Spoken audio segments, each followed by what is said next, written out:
Good morning. So today we're talking about universal access to information, and that's critical. But I would submit to you that when we talk about Goal 4, universal access to education, it's not enough just to have access to information. We have to be literate. We have to be able to understand the information. We have to have the critical thinking skills to use that information and that data effectively.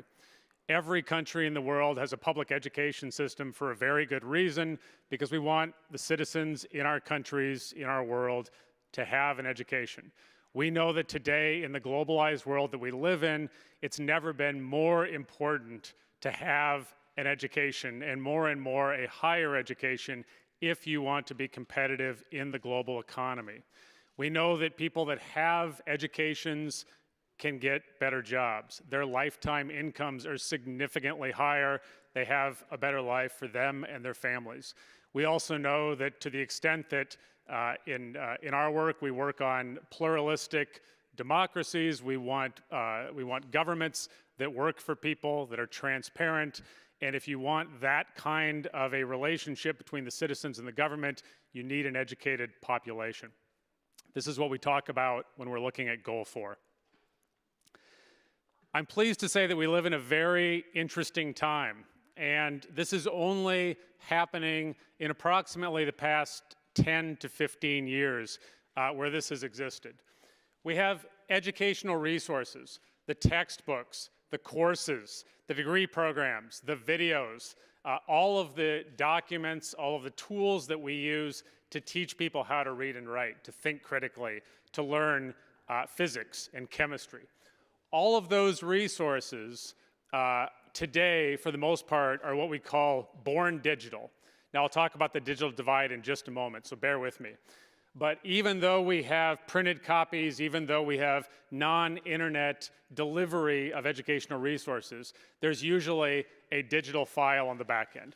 That's interesting because today we can store, distribute, and make copies of digital works for near zero cost. That's because of the internet, it's because of falling computer prices and disk space, it's because of cloud computing. The second thing that we have are open licenses. So this is where I work, at Creative Commons. We're a global nonprofit. We make the standard open copyright license that the world uses to share copyrighted works. These are legal in every country in the world. They're free. They've been dedicated to the public domain, so they will always exist. And it's a way for an author of an educational resource to keep their copyright and share their work with the world for free. When we mix these two things together, educational resources and an open license, what you get are open educational resources. This is a term that UNESCO itself coined in 2002. The year before that, MIT opened all of its curriculum, and it continues to be freely downloadable, and hundreds of other universities around the world have followed suit.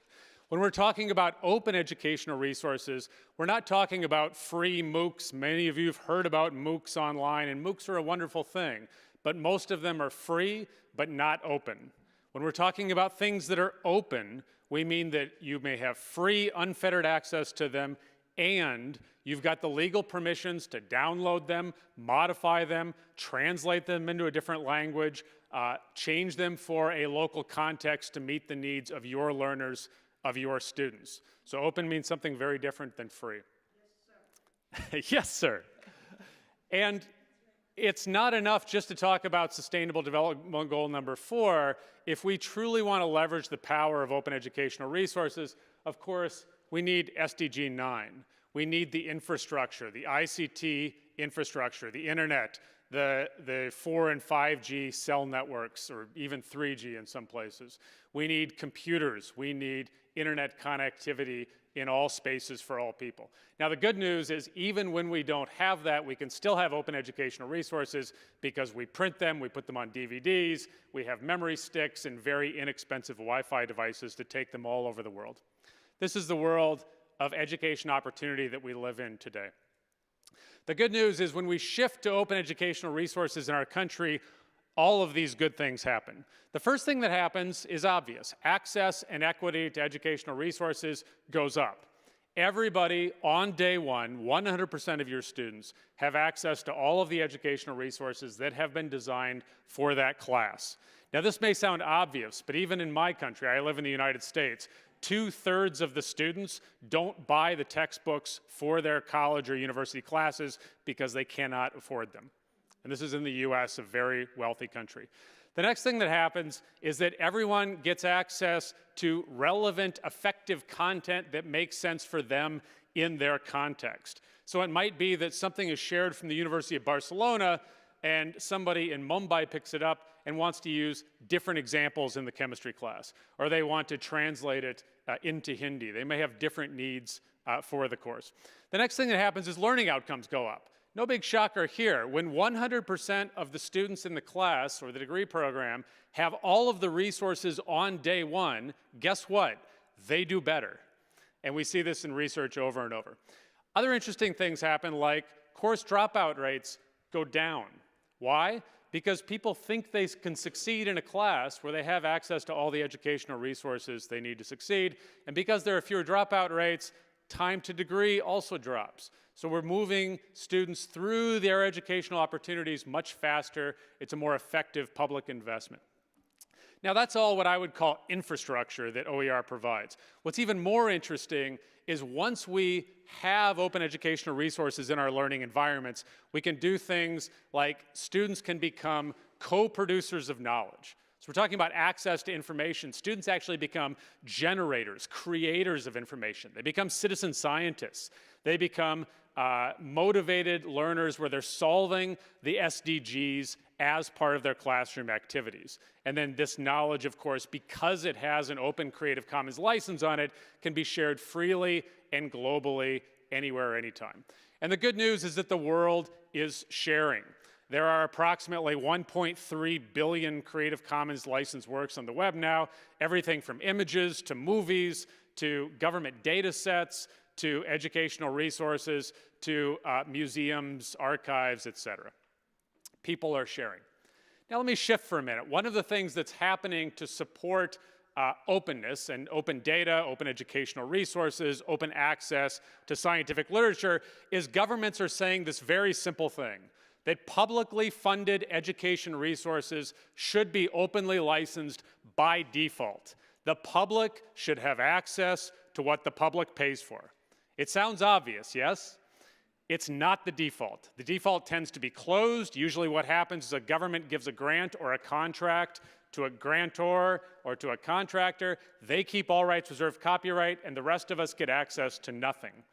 And so a very simple, very effective return on investment for all of the work that we're talking about here is simply for governments to say, if you take this money to build X, if you take this money to build that new sanitation system, if you take this money to build that new physics textbook, if you take this money to build whatever it might be for the benefit of society, you will share what you build under an open license. UNESCO called for this in the 2012 Paris OER Declaration. This is not a new idea, and it continues to take hold. I'm pleased to say that many governments are doing this around the world. Last idea here. What can your government do to support open education and therefore support the goals in SDG number 4? The first thing is we need ICT built out so that students have access to the internet, so they have access to computing devices. Again, not a necessity, but it sure makes all of this, it makes sharing a lot easier. The second thing is to support educators and students who want to share. When an institution in your country, like the Noun Project in Nigeria, said that it wanted to move to open educational resources, provide support there. Third, require that publicly funded education and research resources be openly licensed by default. Fourth, ensure accessibility of open educational resources to everyone. We've heard other speakers today talk about accessibility. There's no reason why all OER can't be accessible, and we work very hard to make it so. And then last, to use open educational resources to support all of the SDGs. There is an education component to all of these SDGs on the wall here. Imagine us working collectively through the United Nations and UNESCO and other organizations to create degree programs, courses, videos, put a Creative Commons license on it, share it freely with everyone around the world. we raise the level of information, we raise opportunities for education about these SDGs. If you're interested in working with this is my information. Thank you very much.